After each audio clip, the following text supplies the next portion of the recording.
Aleluya. Bueno, nosotros, los presbíteros, estuvimos en Olmué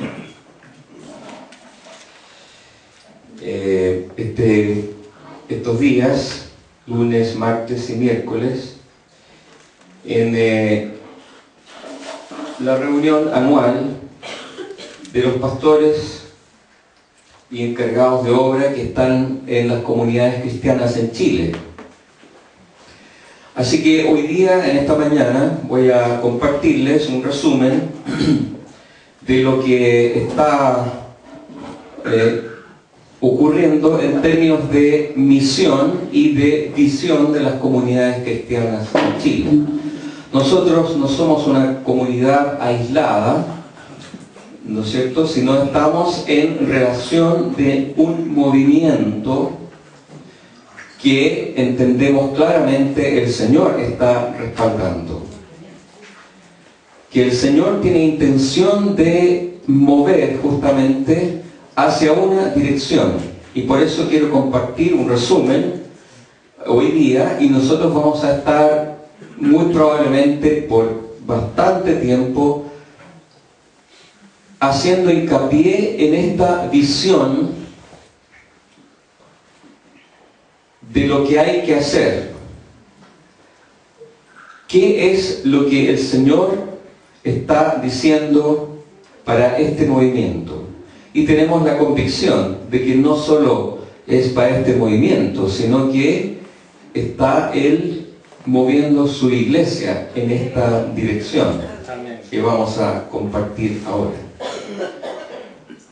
Las cuatro personas, los cuatro hermanos que estuvieron con nosotros ministrando la palabra, sin estar de acuerdo antes, sino solo en la temática general, ellos ministraron prácticamente la misma cosa, cada uno con su gracia, pero ministrando una misma cosa, porque es del Espíritu del Señor hacer eso. Así que nosotros recibimos aquella dirección, que por lo demás en muchos corazones también estábamos experimentando que era así. Las cuatro personas que estuvieron con nosotros fue Cristian Romo, Ángel Negro de Argentina, Buenos Aires, Jerry Killing y Guillermo Castillo de Arica, el apóstol de Arica. Vamos a leer una palabra para introducir en Lucas 4.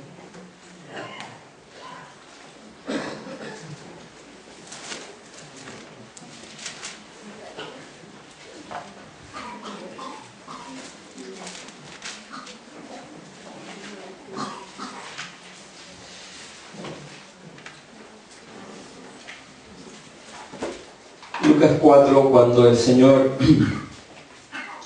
entró en Nazaret, donde Él se había criado, entró un día sábado de la mañana en la sinagoga, como era su costumbre. Se levantó Él para hacer la lectura y le entregaron el libro del profeta Isaías.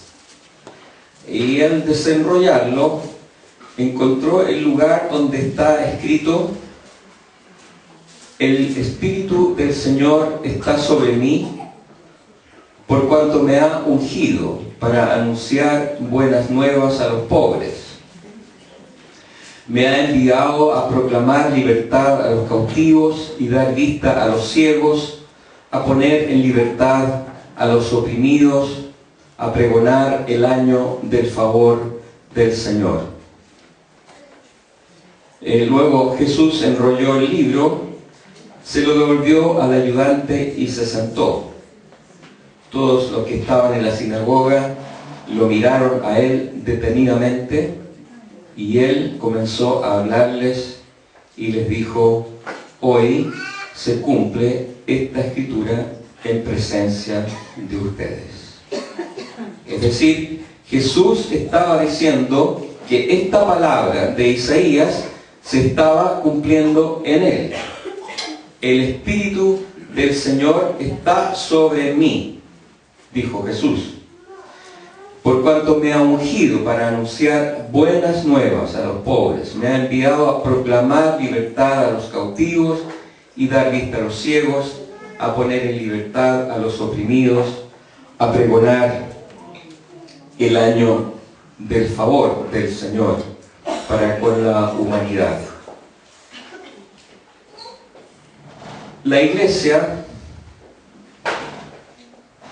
es la extensión de la obra de Jesús. La iglesia es la extensión de la obra de Jesús. Entonces podríamos decir que esta lectura del libro de Isaías recae hoy sobre la iglesia. Recae hoy sobre la iglesia. Entonces podemos decir, el Espíritu del Señor está sobre la iglesia, por cuanto la ha ungido para anunciar buenas nuevas a los pobres. La ha enviado a la iglesia a proclamar libertad a los cautivos y dar vista a los ciegos, a poner en libertad a los oprimidos, y que la iglesia pregone el año, el tiempo del favor del Señor. ¿Amén? Amén. ¿Se entiende, verdad? ¿Y quién es la iglesia? Entonces esta lectura cae sobre ti. Esta lectura cae sobre ti. Ser la iglesia es ser la iglesia, estar acá, hacer todas las cosas que el Señor nos ha mandado, edificarnos en amor, hasta llegar a la estatura de Jesucristo. Pero la iglesia está no solo invitada, sino empujada por el mismo Señor a ir al mundo. A ir al mundo. Hay que ser iglesia, entonces, ser iglesia e ir al mundo. El mundo es la única esperanza. La iglesia es la única esperanza para el mundo. ¿Estamos conscientes? Hoy día los gobiernos en el mundo, unos con una visión más de izquierda, otros con una visión más de derecha, pero todos están tratando de hacer las cosas mejores para sus respectivos países. Muchas promesas, muchos hechos concretos. Es verdad, pero nosotros nos damos cuenta que el mundo está en caída libre respecto de su felicidad, respecto de su bienestar interior. A lo mejor puede haber pan, techo y abrigo, pero nos damos cuenta de que el ser humano está cada vez más en problemas, y la única esperanza es la iglesia con este mensaje que Jesús leía en ese tiempo del profeta Isaías. Nosotros, la iglesia, somos la extensión entonces de esta lectura, de esta profecía que se manifestó en Cristo y que ahora la iglesia es responsable por llevar a cabo.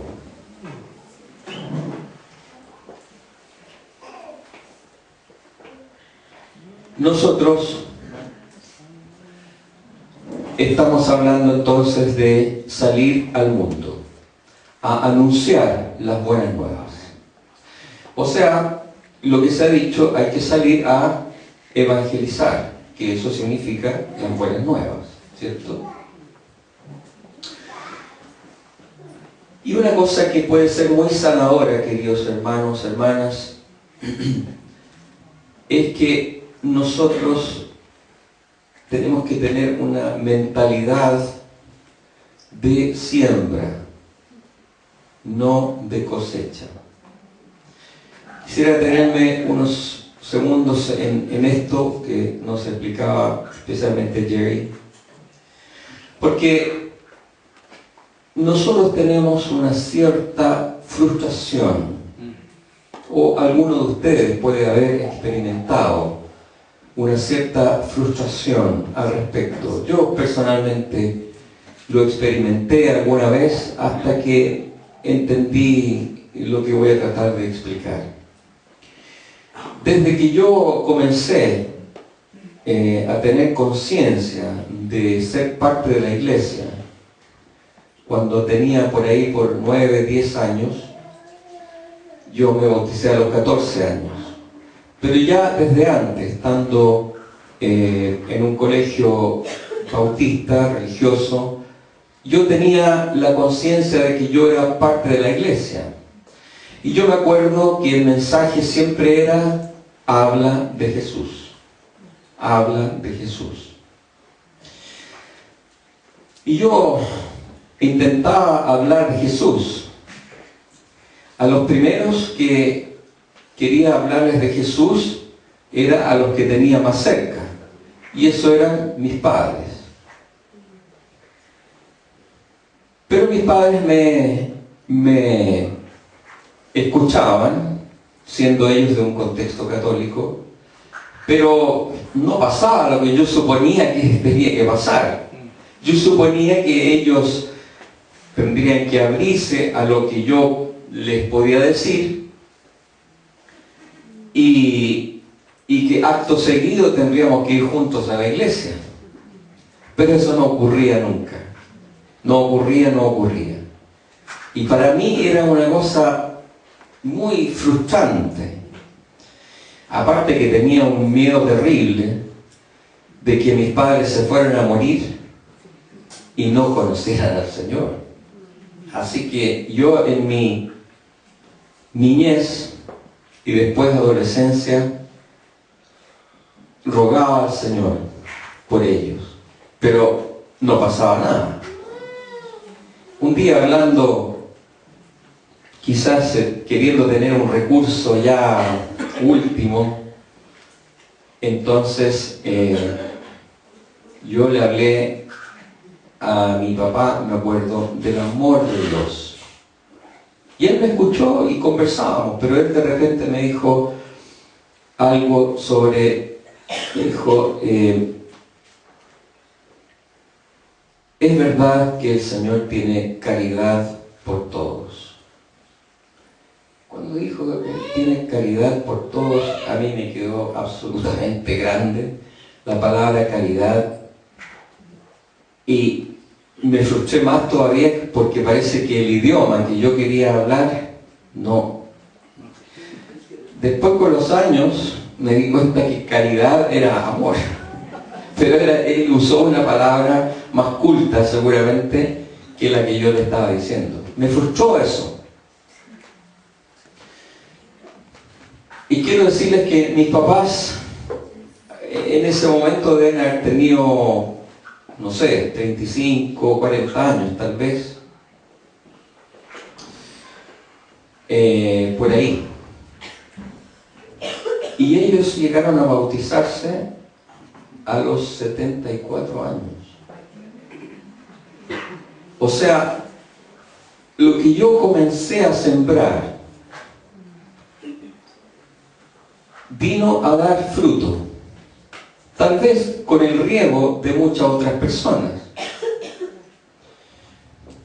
pero vino a dar fruto más de 30 años después. Pero claro, yo tenía una idea de la cosecha. Entonces decía, yo siembro y quiero ver, quiero cosechar de inmediato. Pero, ¿quién es el que convierte a las personas? El Espíritu Santo. De modo que nosotros tenemos que, en primer lugar, cuando estamos hablando de evangelizar, de compartir la buena nueva. Tenemos que tener una conciencia de siembra. Nosotros no sabemos lo que va a ocurrir. Si ocurre pronto la conversión de esa persona, aleluya, estamos felices. Pero no tenemos que frustrarnos, sino que saber que la obra la hace Dios y lo que nos corresponde a nosotros es sembrar. ¿Amén? Amén. Muy bien. Así que esta es la palabra para la iglesia, para las comunidades en esta hora. Hermanos, nosotros pertenecemos, tenemos que estar identificados con este mover, este movimiento del Señor aquí en Chile. Tú perteneces a esto. Esto no es una parroquia donde uno va y escucha y se va para su casa, está cerca de la casa. La parroquia es como el lugar donde se puede ir, donde se puede bautizar los niñitos, escuchar de vez en cuando, pero no estoy tan ligado a lo que es a los destinos de esa parroquia. Yo supongo que todo tendrá que ver, que de arriba le dará los recursos. Muchas personas no se preocupan de nada, no saben si la campana suena o si la iglesia está limpia, pero alguien tiene que hacer eso. Y nosotros somos responsables del destino, del encargo que el Señor nos está dando. Así que cuando decimos esta es una palabra para el movimiento de las comunidades cristianas en Chile, es una palabra para ti. Entel está acá.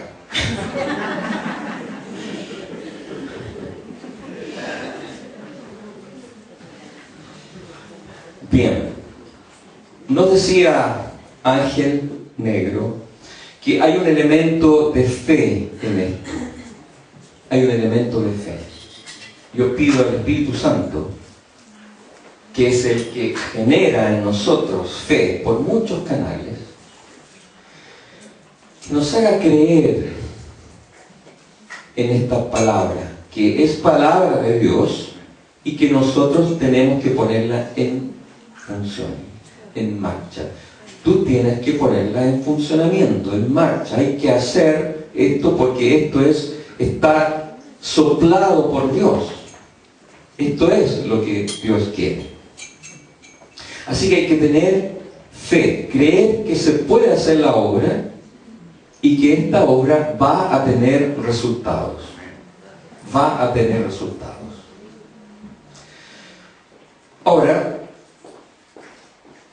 como resumen, hay 5 cambios que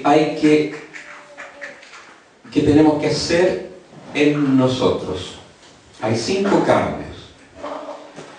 El primer cambio tiene que ver con nuestra manera de pensar respecto de las prioridades. Si tienes por ahí un papelito, anota cambio en la manera de pensar para tener claras las prioridades.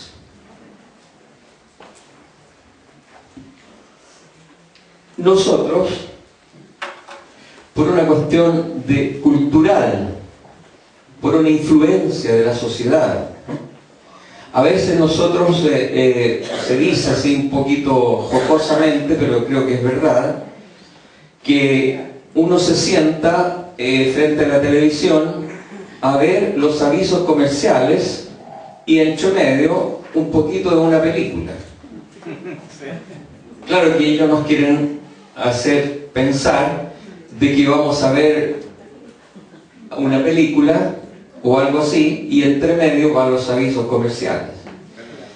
Pero parece que el tiempo, o por lo menos en intensidad,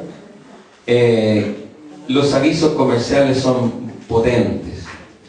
Y en los avisos comerciales los medios nos están enseñando una cultura de las cosas, una cultura de lo que tengo que tener, una cultura de lo que no me puede faltar, porque si me falta, tú no eres feliz. Si te falta, tú no puedes vivir bien. Tus hijos no van a estar bien, etc. Se recurre a todo. Entonces, es una cosa cultural el que nosotros de repente nos encontremos con las prioridades cambiadas. Las prioridades cambiadas en el sentido de buscar las cosas primeramente. Pero en el Señor el cambio de mentalidad es que nosotros tenemos que preferir primero la gente. Esa es la preocupación que tiene que ser alojada en nuestro corazón. Estar preocupados primero por las personas. No quiere decir que no vamos a velar por las cosas esenciales, pero tenemos que estar preocupados por las personas, pensar en las personas. Ángel, cuando explicaba esto, mencionó la parábola de dos situaciones. La mujer samaritana, cuando el Señor está con ella, y los discípulos fueron a comprar para comer. Y los discípulos invitaron a Jesús a comer. Después, tal vez, de un viaje desde otro pueblo. Pero Jesús, ¿qué les dijo? Les dijo, yo tengo otra comida. Otra cosa, otra comida. Y esa comida era hablar con la samaritana y producir todo ese evento que se produjo en aquella ocasión. Ese era el interés de Jesús allí. Postergar las cosas. La primera tentación de Jesús en el desierto, la primera tentación de Satanás sobre él, ¿qué fue? El pan. ¿Verdad? Di a estas piedras que se conviertan en pan. Porque Jesús ya tenía hambre después de 40 días. Pero Jesús rechazó eso porque él sabía que la prioridad, el orden de las prioridades era otro. Así que la prioridad no son las cosas. No estoy diciendo, ¿verdad?, que las cosas están fuera, sino estamos hablando de prioridad. ¿Qué es número 1, número 2, número 3? Hay cosas que son esenciales y hay cosas que son secundarias. Y las personas son primero. Para las comunidades cristianas en Chile, la evangelización hay que ponerla en el número 1. Ángel también nos decía que la evangelización, la comunicación de las buenas nuevas, de la buena noticia, es la locomotora. Las demás actividades de la iglesia son carros muy importantes. Pero la primera actividad en esta hora para la iglesia es comunicar, evangelizar, hablar de Cristo. Y entre paréntesis, ¿qué es evangelizar? ¿Qué es evangelizar? No lo vamos a explicar completamente aquí, pero uno puede hacer un resumen en pocas palabras. Y mientras menos palabras, más exacta es tu definición. Cuando las definiciones necesitan media hoja, quiere decir que no está bien definido todavía. Así que uno tiene que tener muy claro qué es la evangelización. La evangelización es comunicar al ser humano que está lejos, está destituido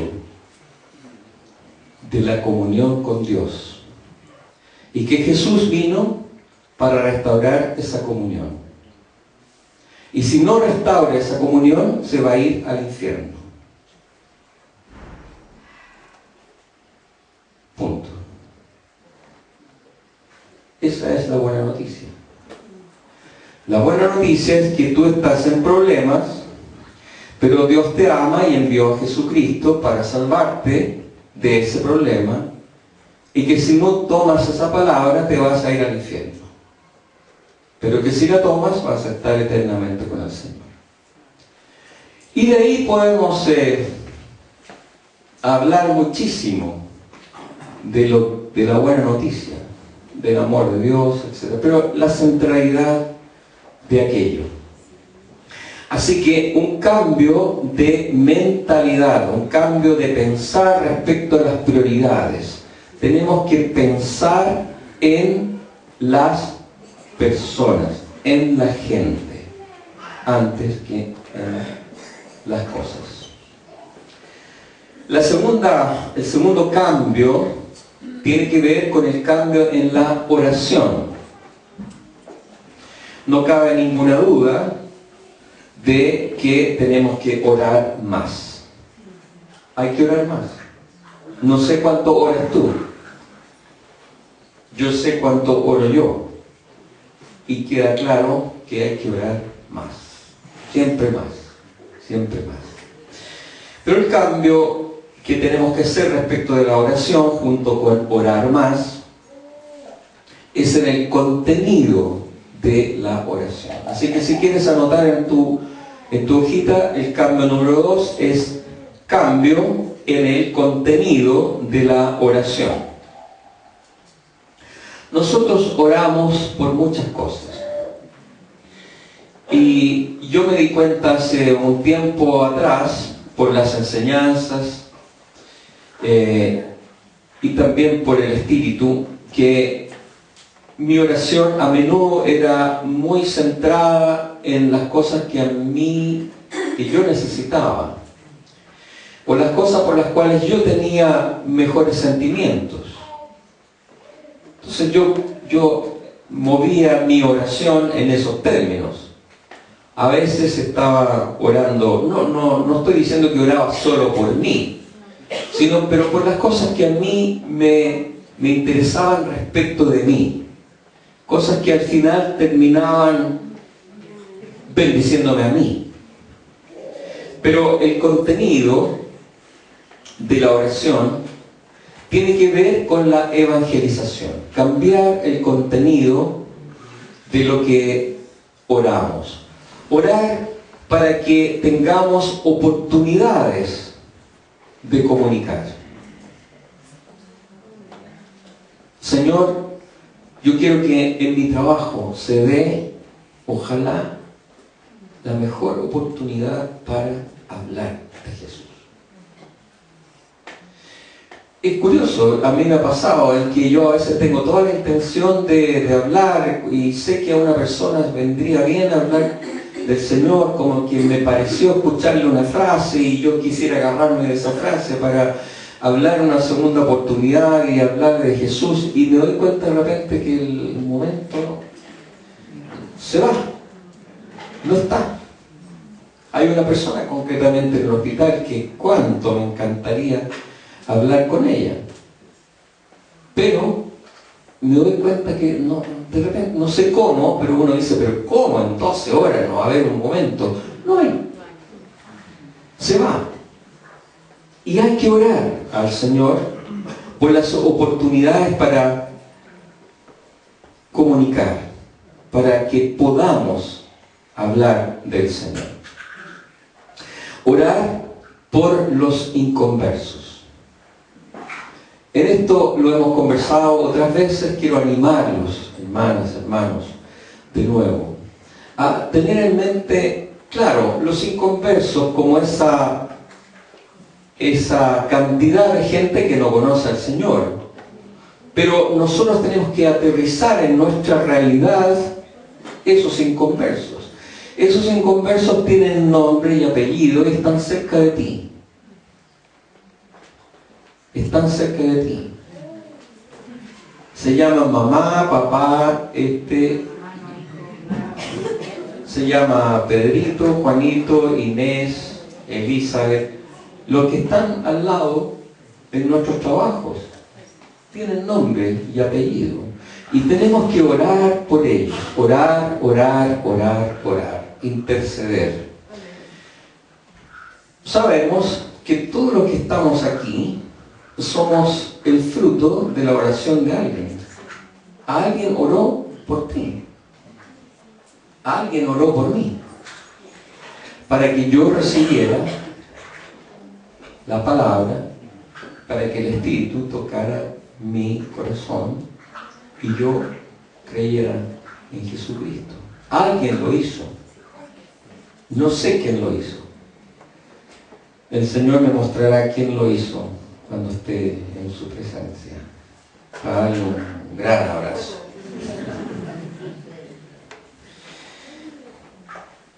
Así que, como la conversión es algo espiritual, nosotros tenemos que dar esa batalla espiritual. Y esa batalla espiritual se da en la oración. Hay que gastar las rodillas orando por los inconversos con nombre y apellido. Amén. Tercer cambio. Si quieres anotar, cambio en nuestra relación con los inconversos. ¿Cómo nos relacionamos con ellos? ¿Cómo miramos a los inconversos?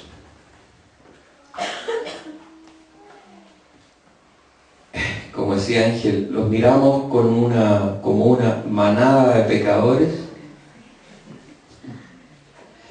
Estos pecadores ya me tienen hasta aquí con su garabato, con sus liviandades, con sus cosas sucias. Pero no, hermanos. Ustedes conocen lo que son los WhatsApp, ¿no es cierto? Son grupos de personas que se pueden enviar mensajes y cuando uno pone algo en ese WhatsApp sale para todos los miembros. Bueno, allá en el hospital había un grupo en que estábamos todos los anestesiólogos. Y curioso que de repente empezó, digamos, eran muy gruesas las cosas que se decían ahí. Y yo en un momento hubo oportunidad, yo hice un par de comentarios respecto a algunas cosas y los varones por lo menos hicieron un WhatsApp paralelo donde no estoy yo, en ese grupo no estoy yo, y así se dan el gusto de garabatearse todo lo que quieren sin que nadie los esté siquiera mirando.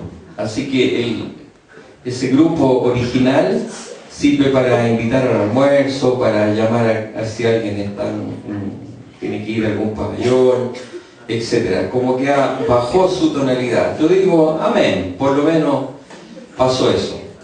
Pero no es porque yo los mire en desmedro o los vea como una clase menor o con antipatía, sino que nosotros tenemos que mirar con amor a las personas inconversas porque son personas necesitadas.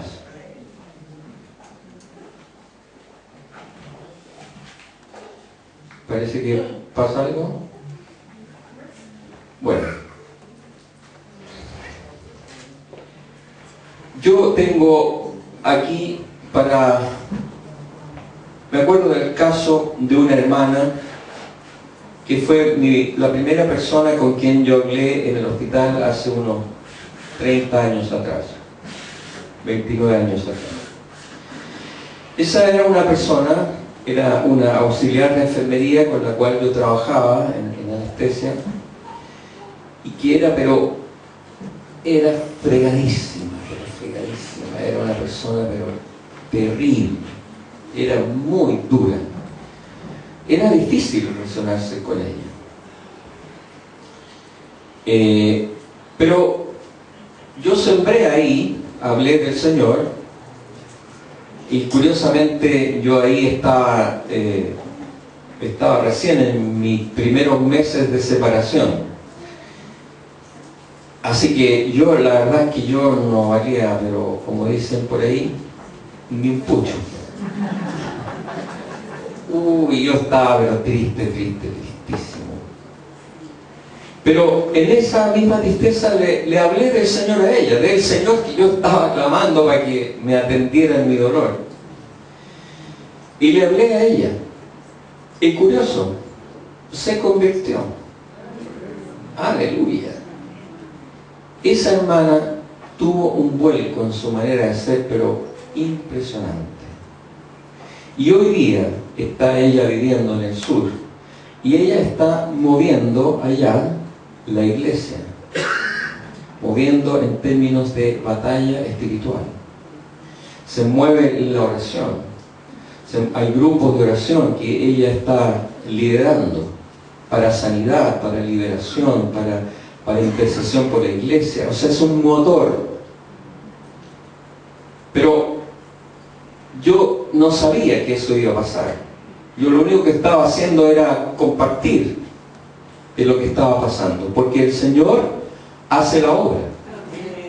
Hay que mirar a los inconversos con amor, porque ellos hacen todo lo que hacen porque no saben, están en ignorancia, están en dolor.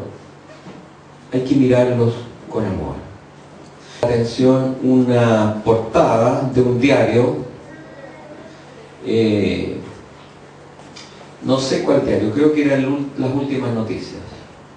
Pues mire la portada nomás, y salía en esa portada Pamela Giles, la ubica, ¿verdad? Una rubia que yo la he escuchado a veces en televisión y me da risa porque desparrama pero para todos lados, y es liberal, pero de las liberales liberales. O sea, como que llega a eso, uno dice, pero ¿cómo tanto? Ella habla sin desparpajo de cualquier cosa, es muy liberal ella, es una pecadora. Sin embargo, su hijo, no sé cuál hijo, si mayor, el medio, no sé, pero un hijo de ella, lo encontraron en un supermercado robando y lo tomaron preso.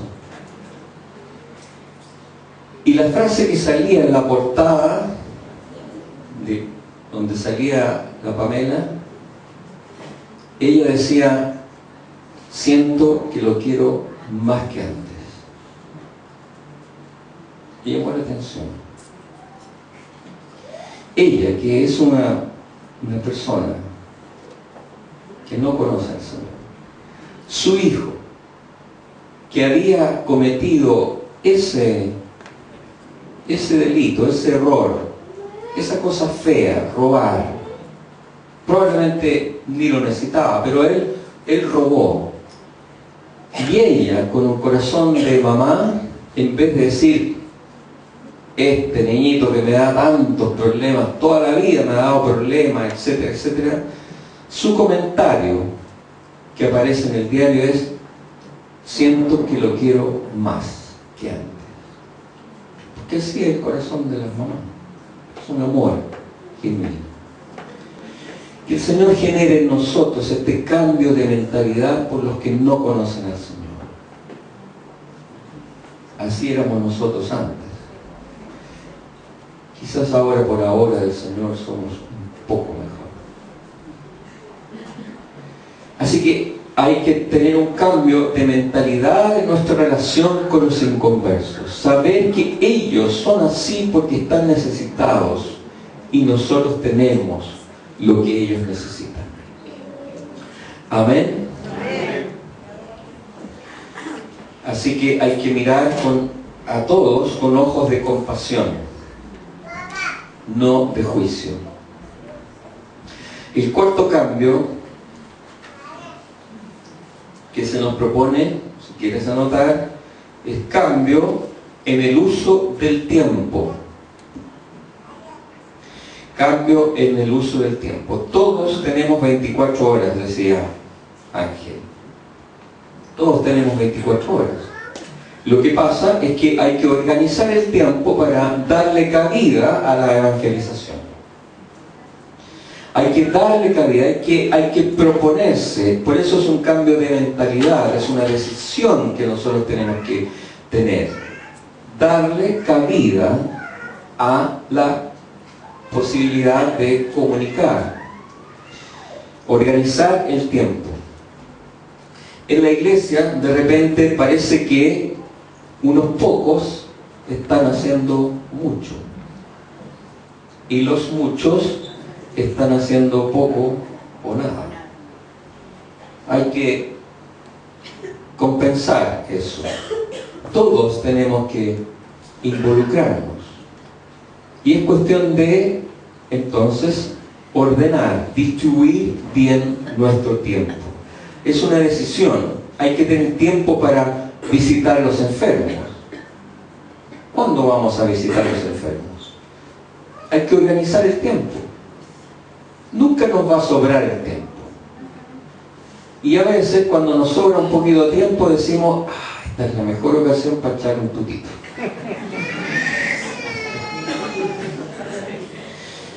Y está bien, hay que hacerlo.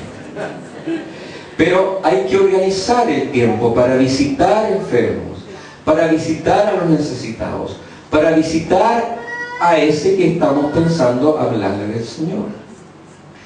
O hacer el tiempo en la casa para invitarlo a tomar el té. Hoy día hay que decir, voy a organizar el tiempo para invitar a esta persona. Así que hay que distribuir el tiempo.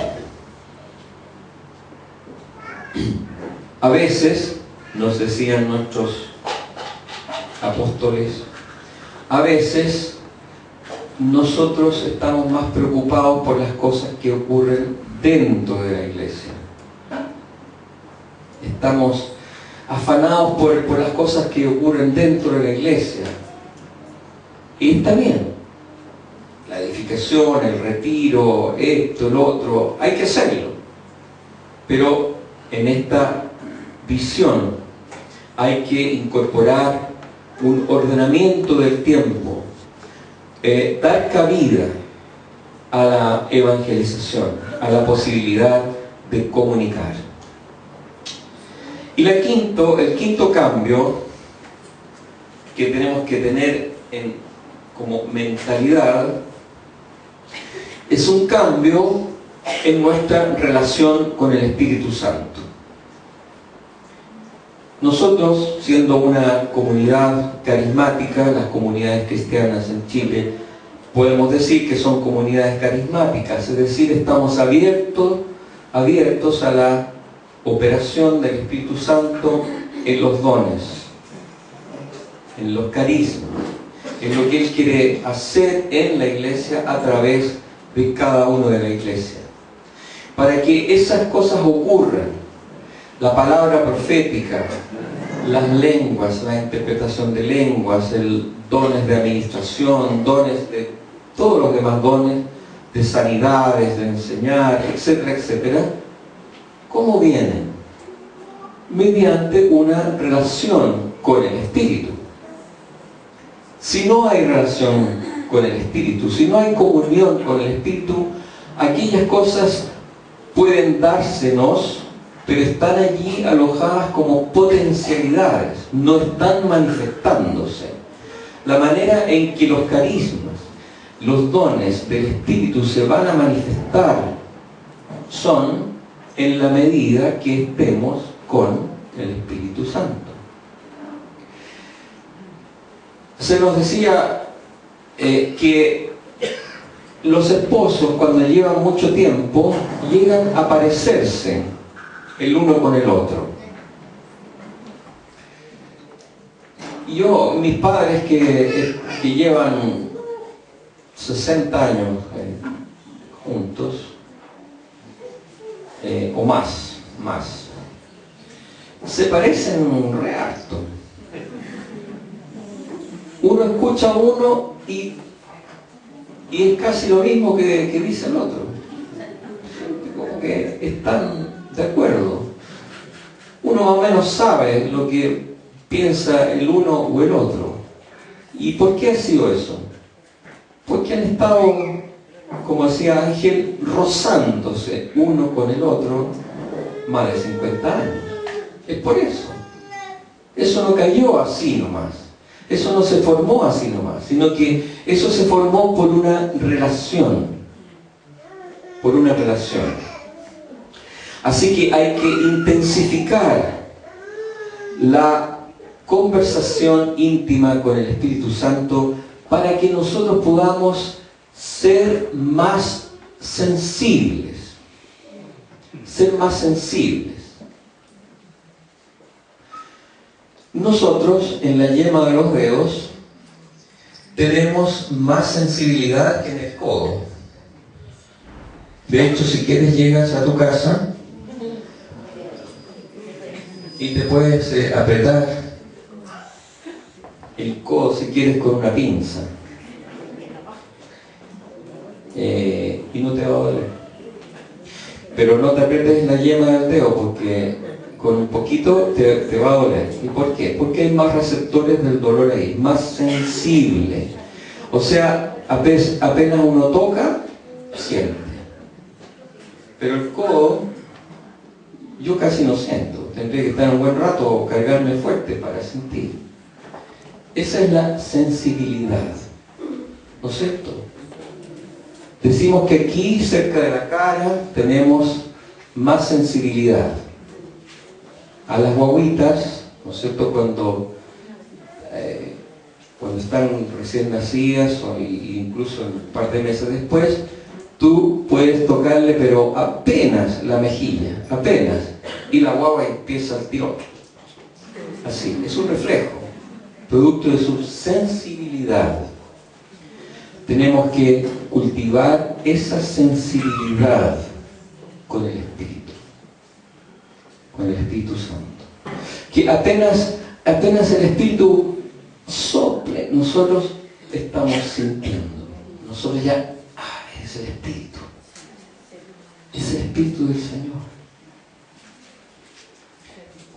Pero tenemos que tener más receptores en nuestro espíritu para el Espíritu Santo, y eso se genera con la conversación con Él, con el estar con el Espíritu Santo.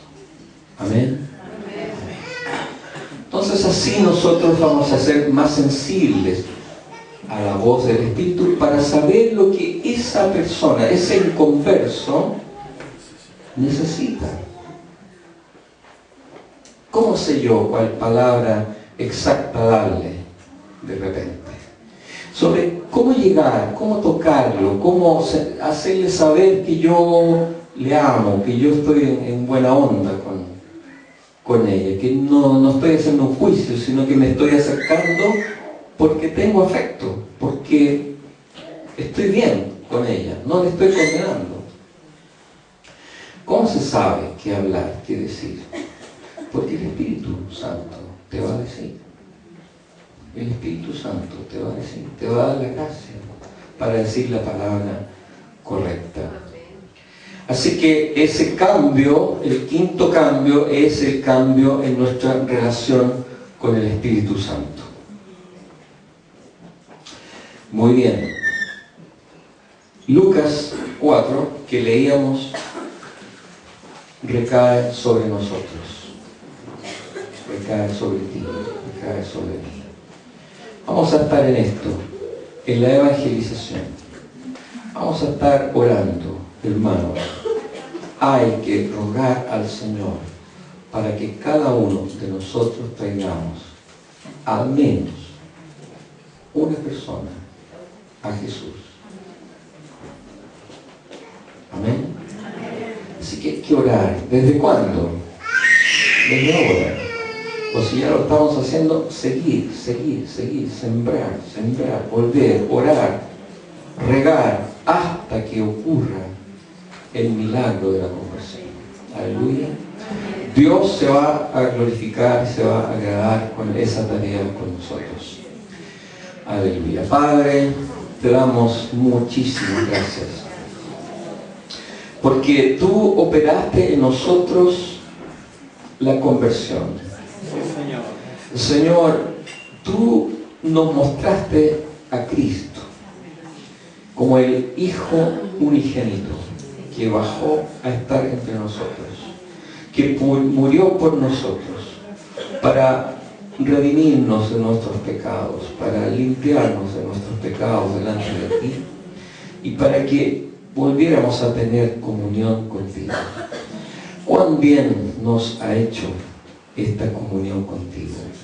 En verdad ha sido la vida para nosotros y será la vida eterna contigo, Señor. Apreciamos tanto tu obra de amor para con nosotros, pero nos damos cuenta que hay tanta gente que no te conoce, Señor, sedientos de ti. Ellos no lo saben.